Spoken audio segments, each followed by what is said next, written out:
Welcome. My name is Ashley, And I'm Caitlin Zayas. and today we'll be talking to you about the Palingenesis Project. Palingenesis actually being the Greek word for renewal of life. The purpose of the Palingenesis Project was not only to bring awareness to the insustainability of our current funerary industry, but to determine whether we could come up with an alternative process that is both sustainable and humane.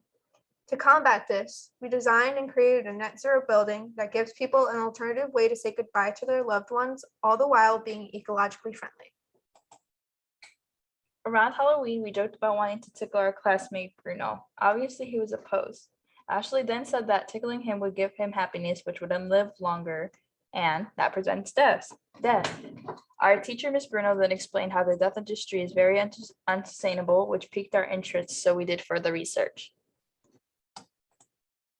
Current funeral homes offer traditional burial with embalming and cremation. Both of these practices have a negative effect on our environment. Some chemicals used during the embalming process are formaldehyde, methanol, phenol, polycarbonates. If exposed in high enough concentration, it can cause death. If the coffins are not vaulted in concrete, the chemicals from the embalmed body can leach into soil and our water systems.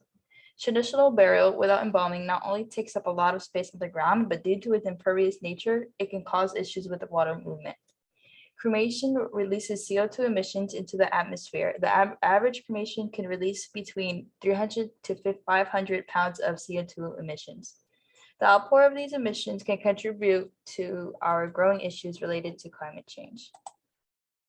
So we asked ourselves if we could design a sustainable funerary practice. And we believe that through the processes known as alkaline hydrolysis, also known as aquamation, and human composting or terramation, we would be able to have a positive impact on the environment and be more sustainable. In our funeral home, we wanted to be able to use these practices to sustainably and respectfully put our dead to rest. In this funeral home, we offer both aquamation and terramation. Alkaline hydrolysis, also known as aquamation, is the process of water and lye being mixed together and heated. After the mixture is complete, the body is then placed into the alkaline chamber, and after a few hours, it's left to decompose and used in a bioswale. Human composting, also known as terramation, is a process of being laid to rest into our composting pods.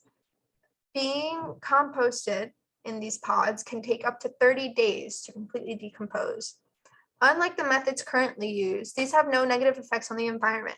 Instead, these methods can bring benefits like fertilizer and compost.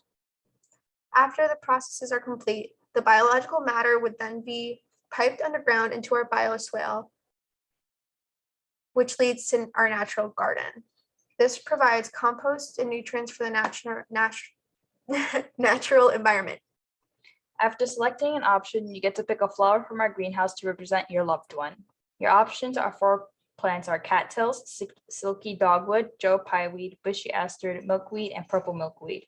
We have included a garden into our area so people would have a place to peacefully and respectfully mourn their loved ones. Another part of our building itself is actually its ability to be retrofitted.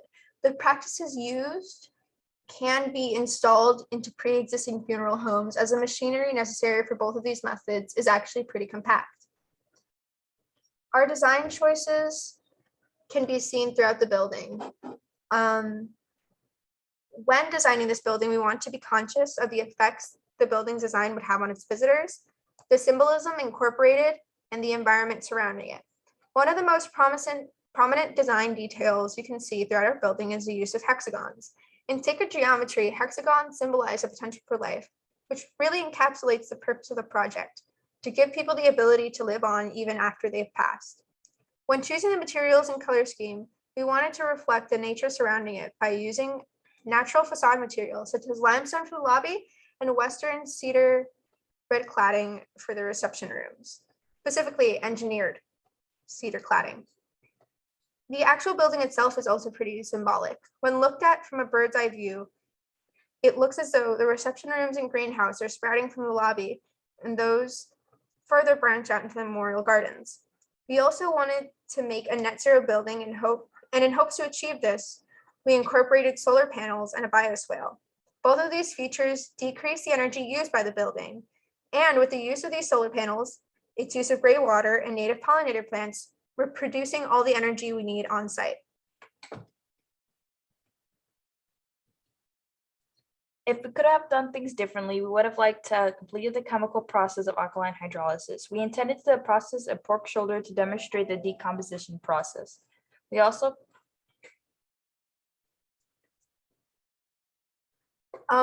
would have liked to spend more time on our presentation to better sharpen ourselves. We also would have liked to spend more time on making our model because we only worked on it for 3 weeks, but I feel like if we would have had more time, it would have came out more better. Yeah. Thank you for your time. And I hope you have a great night. I think. Or day. Anything really. Bye.